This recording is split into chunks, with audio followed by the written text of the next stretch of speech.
At St. Paul's, our students and community have been so fortunate to have Mr. Grubbs on our faculty for over 20 years, inspiring, mentoring, and captivating a full generation of students.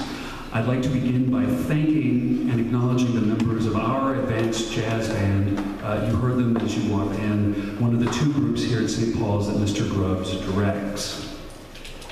So today you will hear something very special, the Inner Harbor Suite Revisited. And this is a piece that Mr. Grubbs describes as truly, quote, reflecting the spirit of Baltimore. But more about that in a moment. I am particularly excited because whenever I have heard Carl in the midst of a group of musical colleagues, I have been struck again and again that it is inevitably a world-class group of expert musicians. Working on this piece was an opportunity, in his own words, to reinvent himself musically, going back to the days of building a series of concerts and workshops in Baltimore near the Inner Harbor and, quote, getting it all going. Years ago, he recorded an album called Inner Harbor Suite.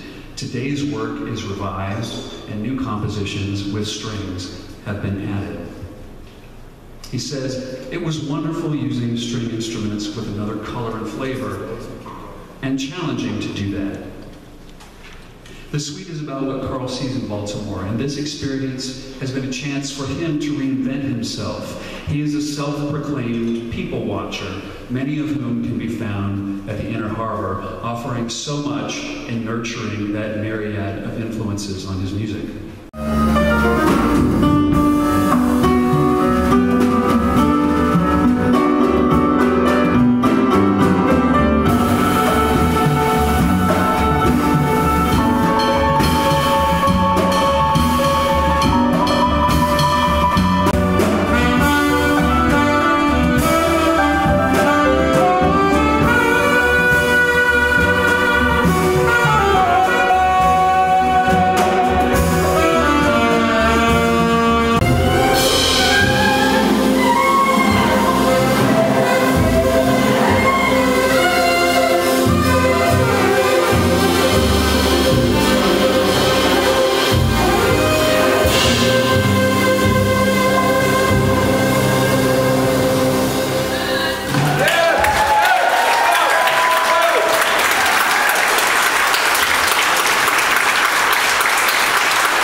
That was one of the ones that when people hear it, they fall in love with it because it really kind of depicts the harbor. When people are down at the harbor and they're walking around and they're looking and they're watching the boats and they're just having a good time being. And I think I kind of caught that kind of feeling, you know. And you like the water a lot? You talk about the water a lot? Yeah, well, this is see, I'm from Philadelphia, you know, so we had the Schuylkill River and the Delaware River, but this area is what I call like a water city, because, you know, you got the bay and crabs and fishing and sailing and all that kind of stuff. So like, yeah. Are you a fisherman?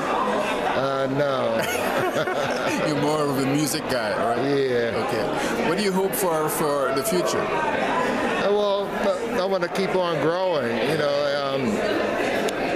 I enjoyed like using the strings, and I want to probably maybe use tablas and sitars and other instruments also, like to create what I hear. Yeah. So right now you call yourself a citizen of Baltimore, right? Yes.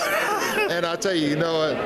I used to go up to Philly, and the guys would say, "You're from Baltimore." I said, "Well, man, no, I'm originally from Philadelphia." But then, like, they said, "Oh, yeah, you're from Baltimore," and they paid me more money.